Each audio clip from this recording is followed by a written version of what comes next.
माता पिता किसी भी बच्चे की पहले शिक्षक होती है। विशेषकर माँ से मिली सीख एक बच्चा ताउम्र नहीं भूलता। इसकी एक बनगी रानीगंज के मंगलपुर इलाके में अंडाल ब्लॉक के धनदाडी क्षेत्र की रहने वाली सिर्फ 3 साल की बच्ची आयात जायरा में देखी गई। आयात अभी स्कूल नहीं जाती, लेकिन घर में ही अपने माता पिता से उसे जो सीख मिलता है, उनसे आज उसे इंडिया बुक ऑफ रिकॉर्ड में स्थान दिलवा दिया है। आयात की मां का नाम शहीद उल निसा खातून और पिता का नाम नरुल इस्लाम है। इन दोनों की परवरिश का नतीजा है कि आज आयात का नाम इंडिया बुक ऑफ रिकॉर्ड में शामिल हो गया है। दरअसल इस विस्मयी बालिका को 20 से भी ज्यादा देशों के नाम, उन देशों में चल रही मुद्रा, उनके ध्वज, उनकी राजधानी का नाम मुंह जुबानी याद है। इतना ही नहीं, इस मासूम बच्चे की सामान्य ज्ञान से सैकड़ों सवालों के जवाब भी पता है। मानव शरीर के विभिन्न अंग प्रत्यंगों को भी ये चुटकियों में पहचान लेती है। इसके अलावा हिंदी हो या अंग्रेजी या बंगला, इन सभी भाषाओं के अनगिनत कविताएं इसे याद है। और वही अरेबिक सूरा का भी इस नन्ही सी बच्चे को ज्ञान है। जब हमने इस बच्चे के माता पिता से बात की तो उन्होंने बताया कि जब उनकी नन्ही गुड़िया और छोटी थी, तभी से उसमें यह प्रतिभा देखी गई कि उनके आसपास कोई भी कुछ कहता या बोलता या सीखता, वह उसे फौरन याद कर लेती है। उन्होंने बताया कि तकरीबन 1 महीने पहले इस बच्चे की प्रतिभा के बारे में जानकारी देते हुए उन्होंने इंडिया बुक ऑफ रिकॉर्ड में पत्र लिखा था। 7 दिनों के अंदर वहां से जवाब आया और उन्होंने इस बच्चे की प्रतिभा को सलाम किया। दिल्ली से इंडिया बुक ऑफ रिकॉर्ड की तरफ से एक मेडल प्रस्तुत पत्र देकर सम्मानित किया गया। उनके माता पिता ने बताया कि बच्चे की सीखने की गजब की लगन है और आज वह 50 से भी ज्यादा देशों की राजधानियों के नाम, उन देशों में चल रही मुद्राओं के नाम, उनके ध्वज पहचान सकती है। उनको आशा है कि आने वाले समय में बच्चे का नाम Guinness book of world record में भी शामिल होगा और भविष्य में ये न सिर्फ अपने परिवार बल्कि पूरे देश का नाम विश्व भर में रोशन करेगी। সেই ছেলে কবে কোথায় না বড় হবে, কাজে বড় হবে, মুখে হাসি বুকে বলতে যে বড় মন, মানুষ হতে হবে তার বোন। बोले खड़ा हिमालय बता रहा है, डरा ना अंधी पानी में, खड़े रहो तुम अभी चलो कर सब संकट तूफानी में। কিছু বিষয় আমি ধরুন কোনো জিনিস তেলাওয়াত করছি, কোরআন শরীফ পড়ছি, সেটা পরে যখন আমি জিজ্ঞাসাবাদ করবো বাবু এটা কি হলো, তো সেটাও ও ব্যাক করে বলতে পারবে, বা সেই দোয়াগুলো বলতে পারে। আর হিন্দি, ইংলিশ, বাংলা, অ্যারাবিক যখন ওকে নাচ শেখায় বা তামিলি নাচ শেখায়, তখন ও ঠিক সেটা খানিক একটু একটু করে বলতে পারে। আচ্ছা হ্যাঁ, আচ্ছা, কি কি সাবজেক্টের উপর, মানে কোন কোন বিষয়গুলোতে মানে ও মানে অর্জন করেছে যাতে আইবিআর ওর নাম পেয়েছে? English, Hindi, Bangla, Arabic. আচ্ছা, এই ভাষাগুলোর উপরে, ভাষাগুলো নয়, সূরার উপরে, মানে একটা সাবজেক্ট থাকে, সেই সাবজেক্টের উপরে ওকে ডিপেন্ড করানো যে যেগুলো তোমাকে পড়তে হবে, এগুলো তুমি করে বলবে, এগুলো যেটা ওকে শেখানো যাবে সেটাও রিটার্ন। কতগুলো দেশের মানে ফ্ল্যাগ আইডেন্টিফিকেশন করে ফেলেছে এখন পর্যন্ত? এখন মোটামুটি মানে এখন যেটা করেছে সেটা প্রচুর পরিমাণে। আর তখন যেটা করেছিল ওটা 20 ফ্ল্যাগ ছিল। আপনি যেভাবে ধরবেন সেই ফ্ল্যাগগুলো আইডেন্টিফিকেশন। না, এখন কতগুলো ফ্ল্যাগ বানানো? 50 ফ্ল্যাগ কোনো ব্যাপার। আচ্ছা, ইন্ডিয়া বুক ওরা এটা পাঠালাম যেটা সলভ হবে কিনা, তখন ওরা দেখলো না এত দারুণ ট্যালেন্ট আছে এর মধ্যে, তখন ওরা আমাদেরকে মেল করেছে। কতদিন আগে এটা পাঠিয়েছিলেন, মানে মেল করেছিলেন? 1 মাস হয়ে গেল। আচ্ছা, মানে রিটার্ন মানে রিপোর্ট কবে আসে? এটা 7 দিনের মধ্যে আমাকে রিটার্ন দিয়েছে। শো করেছে। থেকে এসেছে, মানে দিল্লি থেকে এসেছে। মুদ্রা কানাডার রাজধানী, মুদ্রা আমেরিকার রাজধানী, মুদ্রা চীনের রাজধানী, মুদ্রা ফিজির রাজধানী, মুদ্রা জাপানের রাজধানী, মুদ্রা নেপালের রাজধানী, নেপালের রূপো, মুদ্রা পাকিস্তানের রাজধানী, মুদ্রা ভুটানের রাজধানী, মুদ্রা নরওয়ের রাজধানী, মুদ্রা রাজধানী। এভাবে রাজধানীগুলোকে। বিশ্বের সবচেয়ে বড় দেশের নাম কি? বিশ্বের সবচেয়ে ছোট। ভারতের মোট কয়টি রাজ্য আছে? ভারতের প্রথম মহিলা প্রধানমন্ত্রী, প্রথম আইপিএস অফিসার, ভারতের প্রথম শিক্ষামন্ত্রীর নাম কি? ফেসবুক কে আবিষ্কার করেন? বিশ্বকবি কাকে বলা হয়? বিদ্রোহী কবি কাকে বলা হয়? National anthem, national song, national flower, national fruit. सम्राट दास की रिपोर्ट, पीवीटीवी न्यूज।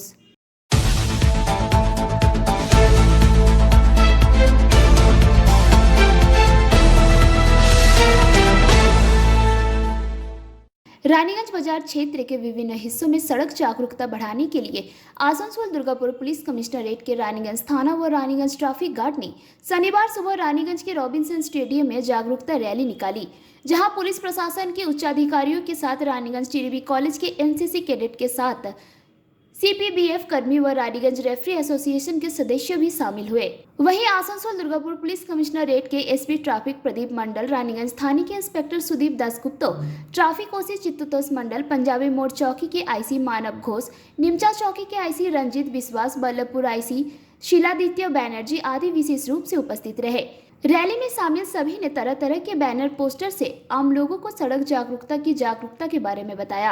इस दिन रैली में टैबलो के माध्यम से जागरूकता गीत भी प्रस्तुत की गई। प्रीमिसेस में रानीगंज पीएस का मतलब प्रीमिसेस में क्या किए, क्या प्रोग्राम? रानीगंज थाने के साथ हम लोग रानीगंज पीएस के साथ हम लोग रानीगंज फाउंडेशन मिलकर एक save drive save life rally का आयोजन किए, जिसमें हमारे केडीबी कॉलेज जो भी एनसीसी के सभी स्टूडेंट प्रेजेंट रहे और हम लोग रोबिन्सन स्टेडियम से निकल के एनएसबी रोड होते हुए स्कूल मोड़ होते हुए और पीएल मानिया रोड होकर लोग थाना में ला के प्रोग्राम को कंप्लीट। शहर का जो सब रोड में आप लोग परिक्रमा किए, क्या मैसेज दिए शहरवासी के? ये है कि सेफ ड्राइव से हेलमेट पहन के चले, ट्रैफिक रूल का पालन करें, मतलब ट्रैफिक वायलेंस जो भी है उसको देखते हुए आप चले, ट्रैफिक का क्या नियम वगैरह। आपका नाम परिचय? मेरा नाम आशीष सरफराज, फाउंडर रानीगंज फाउंडेशन। रानीगंज से सम्राट दास की रिपोर्ट, पीवीटीवी न्यूज।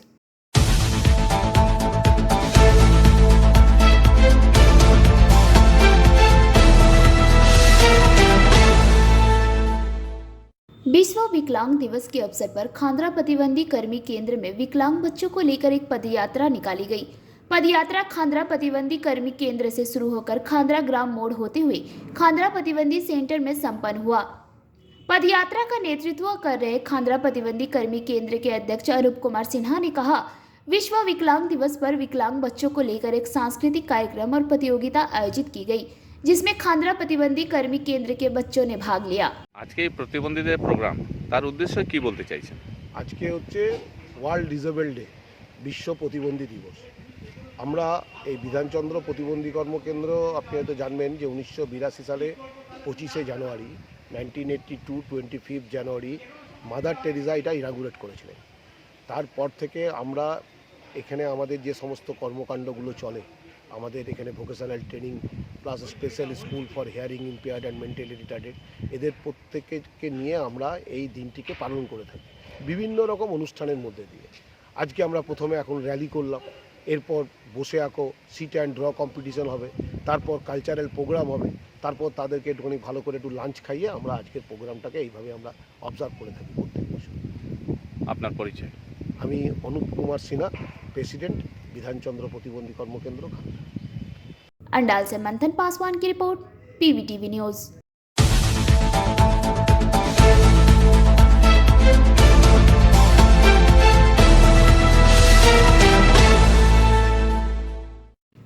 देशबंधु नगर कॉलोनी के सरस्वती रजक वार्ड नंबर 29 दुर्गापुर प्राथमिक शिक्षा की शुरुआत स्थानीय बाल शिक्षा केंद्र से हुई।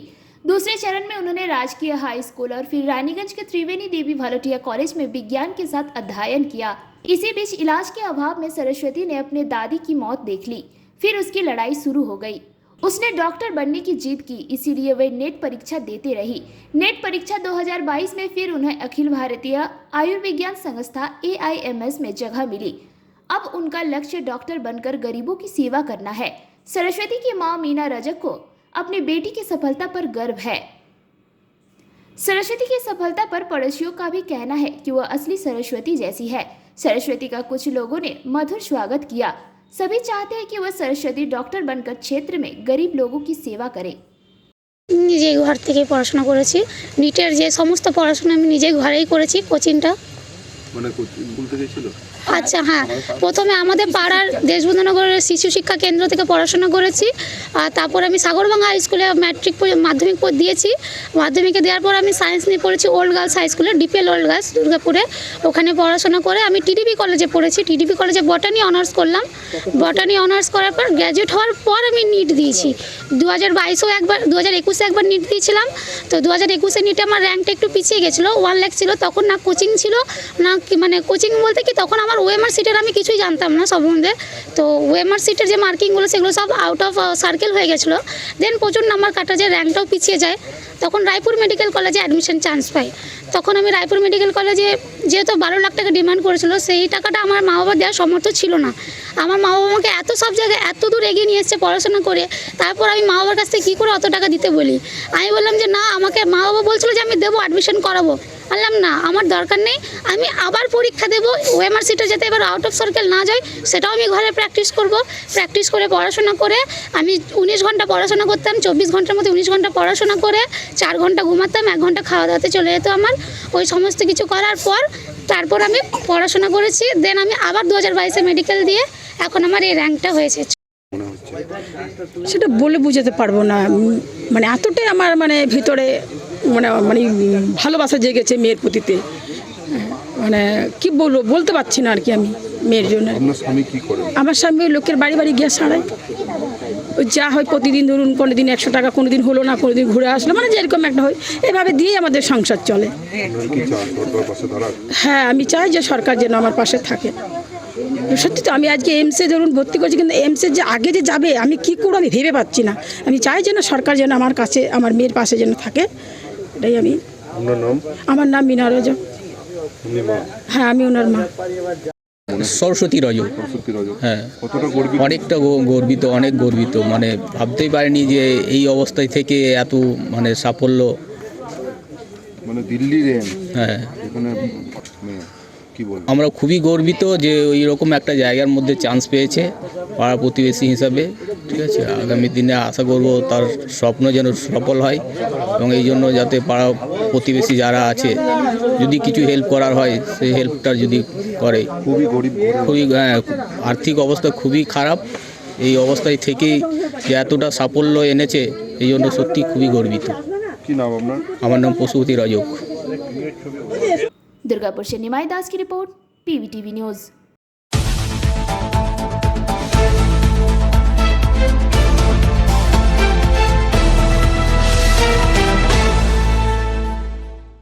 रानीगंज की लाइफलाइन मानी जाने वाली नेताजी सुभाष रोड में नेताजी की प्रतिमा के समीप शनिवार को राष्ट्रीय राजमार्ग 60 पर प्रातः हुई धंसान से दहशत फैल गया। स्थानीय लोगों ने मामले को आज सुबह करीब 6:30 बजे देखा। खबर पाकर आसनसोल नगर निगम के रानीगंज बोरो 2 के प्रभारी दिव्येंदु भगत, बोरो इंजीनियर कौशिक सेन गुप्ता घटनास्थल पर पहुंचे। घटना के कारण रानीगंज में ट्रैफिक जाम लग गई। शहर के लगभग प्रत्येक कनेक्टिंग रोड और एनएसबी रोड में प्रातः से ही लोग हैरान परेशान दिखे। स्थानीय निवासियों का एक वर्ग ने शिकायत की है कि राष्ट्रीय राजमार्ग 60 पर बार बार धंसान होने से क्षेत्र के आम लोग भयभीत है। ज्ञात हो कि इसी मार्ग पर इसके पूर्व भी 2 बार धंसान की घटना घट चुकी है। लोगों को आशंका है कि इस तरह की और भी धंसान की घटनाएं हो सकती है। आसनसोल नगर निगम के एमआईसी दिव्येंदु भगत ने इस विषय पर कई बातें कही।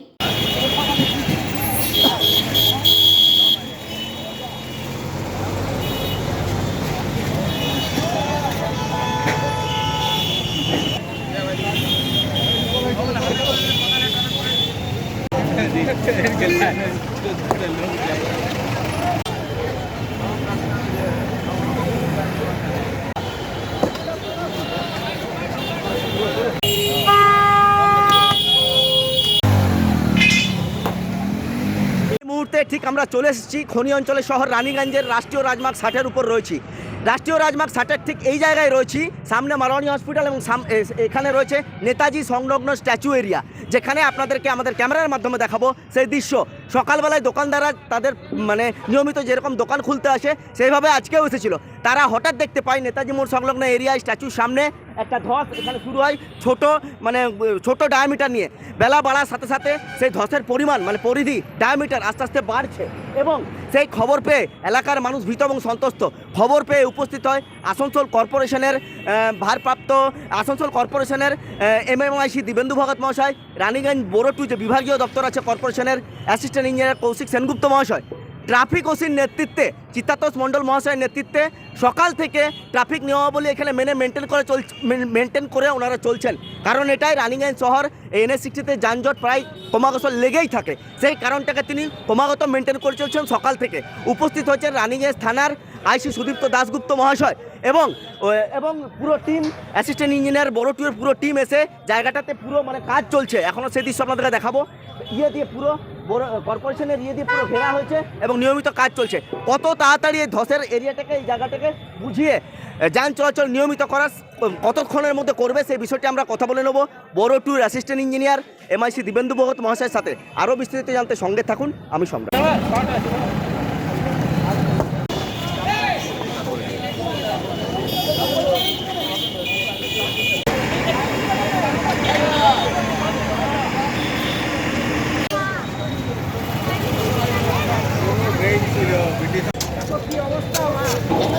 দাদা, রাজমার্গ 60 নেতাজি মোড় সংলগ্ন এরিয়ায় আজকে এই ধস হয়েছে।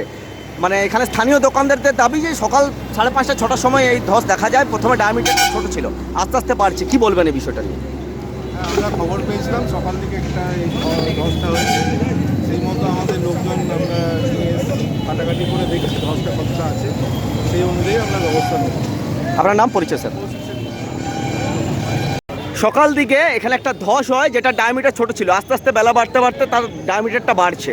তো এই বিষয়টা নিয়ে কী বলবেন? বারবার ঘটছে, কখনো শিশুবাগান মোড়, কখনো এই বিভিন্ন জায়গায় এরকম ঘটছে, কারণ ব্রিটিশ আমলে এই জায়গাগুলোতে এখানে হাইড্রেন আর্চ করে তৈরি করা ছিল, যেটা শিশুবাগানে আমরা দেখতে পেয়েছি।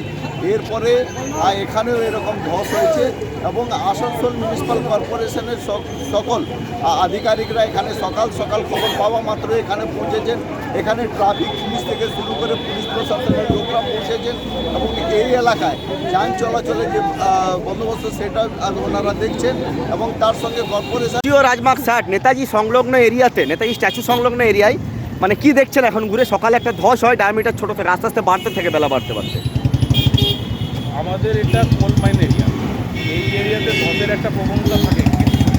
এই যে ড্রেনেজ সিস্টেমের যে গাফিলতি, ড্রেনেজ সিস্টেমের গাফিলতির জন্য লাস্ট 10 বছরে কোনো রকম কর্পোরেশনের কোনো কাজ হয়নি এবং কাজ না হওয়ার কারণে, এই গাফিলতির কারণে আজকে এই ঘটনাগুলো ঘটছে। কিছুদিন আগে আমরা দেখেছিলাম পুকুরবাগানে একটা ঘটনা ঘটেছিল, আজকে আবার দেখছি এখানে ঘটছে। আর এবং কর্পোরেশনের এখানে কোনো হেলদোল নেই। আমরা হাজারবার কমপ্লেন করার সত্ত্বেও কর্পোরেশন কোনো কাজ করছে না। কর্পোরেশন এখনও পর্যন্ত একটা চেয়ারম্যান নিয়োগ করতে পারেনি, কাজ কী করবে? কোনো ওয়ার্ডে কোনো কাজ হচ্ছে না, কোনো জায়গায়। এই শহরের রাষ্ট্রীয় রাজমার্গ 60-এর ওপরে ঠিক নেতাজি মোড় এরিয়া এটা, তো এখানে কি ঘটনা ঘটেছে? আজকে সকালে নেতাজি স্ট্যাচুর সামনে 7 নম্বর জাতীয় সড়ক আজকে হঠাৎ দেখেছি আমরা ঢুকে গেছে সকালবেলা।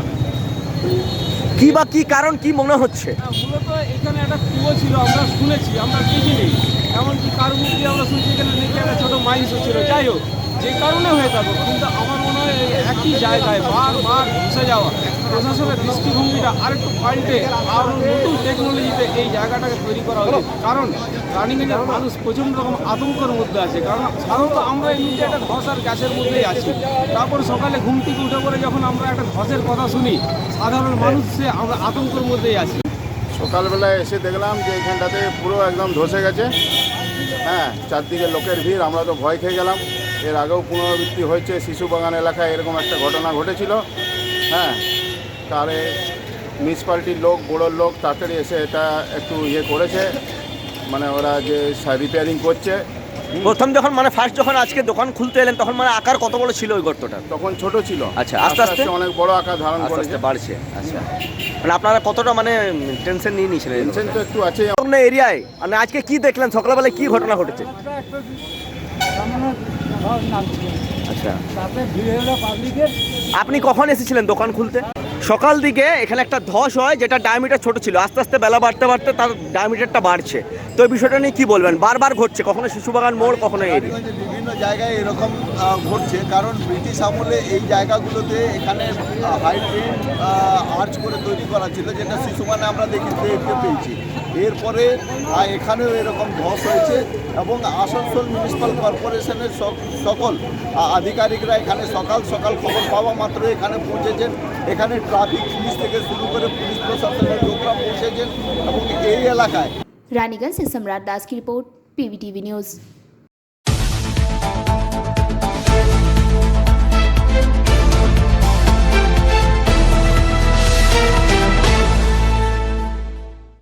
ये तस्वीर संतोष कुमार यादव की है। उम्र 20 वर्ष है। ऊंचाई 5.6 है, रंग सांवला। पिता का नाम बेगू यादव है, पता बंगोड़ा, पोस्ट भतिया, थाना फुलड़ीमार, जिला बांका, पिन नंबर 813207। ये बिहार का रहने वाला है। दिनांक 30/11/2022 रानीगंज तार बंगला से लापता है। इस युवक को घर तक पहुंचाने या पता बताने वाले के प्रति पूरा परिवार जिंदगी भर आभारी रहेगा। कृपया संपर्क करें। केयर ऑफ उपेंद्र यादव, रानीगंज, जिला Paschim Bardhaman, Paschim Bangal. Mobile number 6361667805। Bureau report, PVTV news. केंद्र राज्य पंचायत मंत्री कपिल मरेश्वर पाटिल ने शनिवार को मां कल्याणेश्वरी मंदिर पहुंचकर पूजा अर्चना किया। इस दौरान क्षेत्र के भाजपा कार्यकर्ताओं ने मंदिर के निकट ढोल नगाड़े के साथ उनका स्वागत भी किया, जहां उन्होंने मंदिर में पूजा को लेकर कहा कि पंचायत चुनाव को लेना देना नहीं है। मां कल्याणेश्वरी की प्रसिद्ध और उनकी निजी आस्था और श्रद्धा ने उन्हें मां की चौखट पर खींच लाया है। मुझे मां का आशीर्वाद मिली, इसीलिए आया हूँ। मां पूरे देश की जनता के साथ पश्चिम बंगाल की जनता का कल्याण करे। वहीं इस दौरान उन्होंने अपने कार्यक्रम के बारे में भी कई बातें कही। इस मौके पर दुर्गापुर विधायक लखन गुरुई ने उनका स्वागत किया। इस दौरान भाजपा जिला अध्यक्ष दिलीप दे, युवा भाजपा नेता अरिजीत राय, सत्यनारायण राय, महिला नेत्री मुनमुन भट्टाचार्य, सुभाषिष भट्टाचार्य समेत अन्य भी उपस्थित रहे। इस दौरान मंदिर में पूजा अर्चना के बाद राज्य की सत्ताधारी पार्टी तृणमूल कांग्रेस द्वारा मनरेगा के पैसे केंद्र सरकार द्वारा रोकने के आरोप पर उन्होंने जवाब भी दिया। वो सक्षम होना चाहिए। गांव है वो स्मार्ट विलेज होना चाहिए। स्मार्ट विलेज बनेगा तो गांव से कोई रोजगार के लिए बाहर नहीं जाएगा। लेकिन मैं यहाँ पे देख रहा हूँ आसनसोल ये लोकसभा क्षेत्र में केंद्र सरकार के कारखाने हैं, प्राइवेट कारखाने में इतनी रोजगार की संधि यहाँ पे होने के बावजूद भी लोगों को परेशानी है। ये परेशानी इसलिए है कि यहाँ पे भारतीय जनता पार्टी की सरकार नहीं है।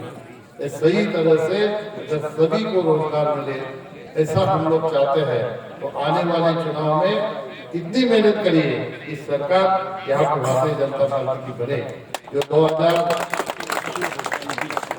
2026 में होगा, अभी 21 में आपका चुनाव होगा, 21 में थोड़ी सी कहीं तो भी चूक हुई। मैं कल से यहाँ पे हूँ, कल से जानकारी दी है। हमारे मनरेगा में से जॉब कार्ड लेके बहुत सारे लोगों को यहाँ पे रोजगार मिल रहा है। वो रोजगार भी यहाँ पे अलग अलग नामों से अपने अपने तरीके से राज्य सरकार ने दिया, ऐसी जानकारी बताई जाती है। लेकिन केंद्र सरकार के माध्यम से जो पैसा आता है उसको अपने नाम से चलाने की कोशिश यहाँ पे होती है। भारतीय जनता पार्टी के कार्यकर्ता को सतर्क रहना पड़ेगा। रतन भैया, ये भारतीय जनता पार्टी के लोगों को बताना पड़ेगा, लोगों के पास जाके ये केंद्र सरकार के माध्यम से आया हुआ फंड। हमारे देश के प्रधानमंत्री जी का संकल्प है, जिन्होंने अभी हमारे भाई साहब ने कहा कि गांधी जी का सपना गांव का विकास करना। पार्टी की सरकार लाने के लिए पत्थर की भूमि है, लेकिन हमारा नेता जो है वो पत्थर पे ही लकीर खींचता है। इसलिए उम्मीद भारतीय जनता पार्टी के कार्यकर्ता के मन में बराबर है। और मोदी बहस एक नाम नहीं है, मोदी एक सामर्थ्य है। सामर्थ्य किस चीज का है? सामर्थ्य हमारे सपनों का, सामर्थ्य हमारे संकल्प का, सामर्थ्य आत्मविश्वास का। सपना वो जो 2014 में देश के जनता ने देखा था मोदी जी को देश का प्रधानमंत्री बनाने का।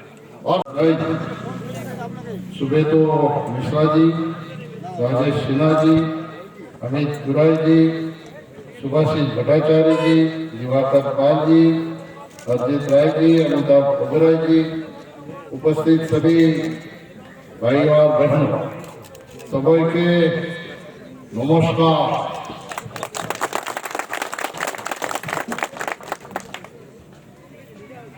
आज आसनसोल लोकसभा प्रवास के लिए मैं यहाँ पे आया हूँ और आप लोगों से मिलकर मुझे बहुत केंद्रीय पंचायती राज प्रतिमंत्री माननीय कपिल पाटिल जी महाशय তিনি আজকে আমাদের মধ্যে এই বারামণি বিধানসভা সালানপুর ব্লকের এই আল্লাটি পঞ্চায়েত এলাকায় এসেছেন। আমাদের মধ্যে উপস্থিত আছেন देश में 147 ऐसी लोकसभा चुनी है जिसमें भारतीय जनता पार्टी 2 नंबर पे हो जीत सकती है। इसलिए सभी मंत्रियों को दायित्व दिया है, उनकी जिम्मेदारी दी है। वहाँ पे जाके केंद्र सरकार की योजनाएं लोगों तक पहुँची है नहीं पहुँची इसकी जानकारी ली। भारतीय जनता पार्टी के कार्यकर्ता से मिले, वहाँ के सरकार के जो कुछ केंद्र सरकार के माध्यम से आता है लोगों। सलानपुर से राहुल तिवारी की रिपोर्ट, PVTV न्यूज़।